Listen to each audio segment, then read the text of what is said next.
جب میں نے سپریم کورٹ امریکہ کے ایک ذیلی دفتر کا بیان پڑھا، وہ بھی منگوا لیا میں رکھ کے اس پہ لکھ رہا ہوں ایک لمبی سی کہانی، مجھے فکشن رائٹروں کا، تو اس میں یہ کہ امریکہ میں ہر دوسری عورت پٹتی، بیٹرڈ وائفز ان امریکہ اس کا نام ہے، یعنی 50% عورتوں کی پٹائی ہوتی بھی کیوں ہوتی ہے یہ نہیں سمجھ میں آ رہا. میں پہلے سمجھا کالیوں کی ہوتی ہوگی، نہیں، گوریوں کی، بلونڈ کی بھی ہے.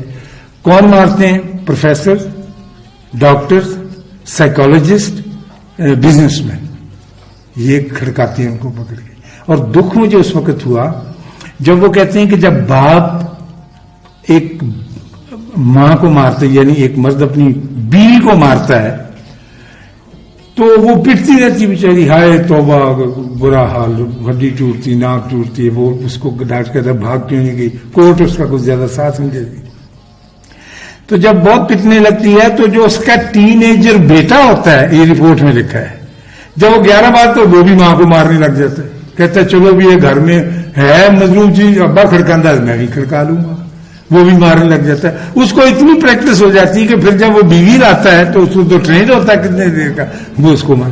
تو یہ تو ظلم انتہا کا ہے، یہ تو ہم اندازہ بھی نہیں لگا سکتے کہ کیا کچھ ان کے ساتھ ہوتا ہے. تو یہ بات میری ایک اور طرف چلے گی، کیونکہ اس کا گہرا تعلق مجھے نظر میں آتا ہے کہ یہ کمرشلزم کے ساتھ بہت بری طرح سے یہ چیز وابستہ ہے. ہمیں اپنے بچاؤ کے لیے مشرق کے سارے لوگوں کو اس بات کی بڑی اشد ضرورت ہے کہ ہم اس آدرش کو، اس کلچر کو میں کہوں گا مینٹین کرنے کی، پابندی کے ساتھ رکھنے کی کوشش کریں. کس طرح سے کریں؟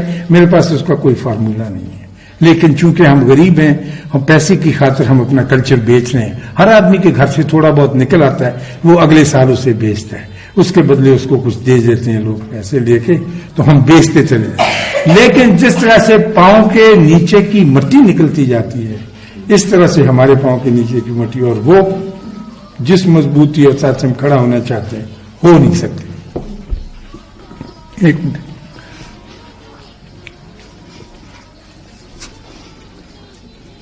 مشکل ہے بیبیوں، اور وہ ہماری ہی مشکل ہے، کسی اور کمیونٹی کی نہیں ہے، کہ جب آپ آدرش سے عظیم تر چیز جسے مذہب کا نام دیا جاتا ہے اس کو پکڑتے ہیں. ایک بات میں پہلے آپ کو یہ بتا دوں کہ مذہب انسانی زندگی میں بہت طاقت ہے.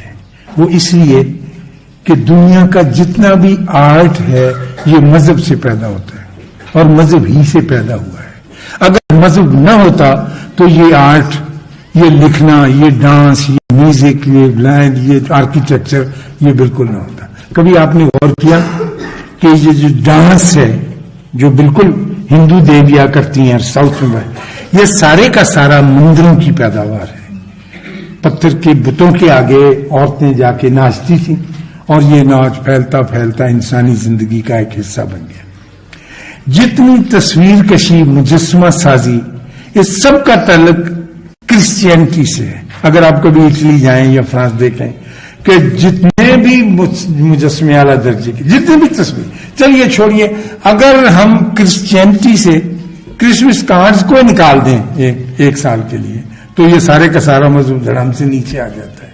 تو یہ ساری تصویر کشی سے مسلمانوں نے اپنے لہن کی خوبی جو ہے، چاہے وہ کرت میں گانے، ایک لگانے میں، خودی خانی میں، یہ ان کے مذہب کی پیداوار ہے. کبھی آپ نے اچھی اذان سنی ہے کمال کی، تو وہاں سے پھیلتا پھیلتا یہ لہن گانا جو ہے یہ خودی خانی سے نکلتا چلتا چلا رہا ہے. اسی طرح سے جتنے بھی آپ آرٹ دیکھتے چلے جائیں، کیلی گرافی دیکھ لیں، لکھنا دیکھ لیں، یہ سارے مذہب. جب مذہب کمزور ہو جاتا ہے پیارے بچوں، تو اس وقت آپ دیکھیں گے آرٹ بھی کمزور ہو جاتا ہے، اور وہ اصلی آدمی ایبسٹریکٹ آرٹ بن جاتا ہے، کیونکہ اس کے پیچھے وہ طاقت نہیں ہے. جب مذہب کمزور ہو جاتا ہے تو گانا وہ گانا نہیں رہتا جو اس کے والد سیکھتے رہے یا سکھاتے رہے یا بتاتے رہے ہیں ہم کو. وہ گانا پھر یہ ہو جاتا ہے جو بہ جا سائیکل دے کے آ جا وغیرہ قسم کا، جس کا کوئی سر پیر نہیں ہوتا. تو اس کے لیے، آرٹ کے لیے، دیکھو میں بڑی عجیب بات کر رہا ہوں، آپ اس پہ غور کرتے ہیں کہ آرٹ کے لیے مذہب کی پشت بنائی بہت ضروری ہے. جو مذہب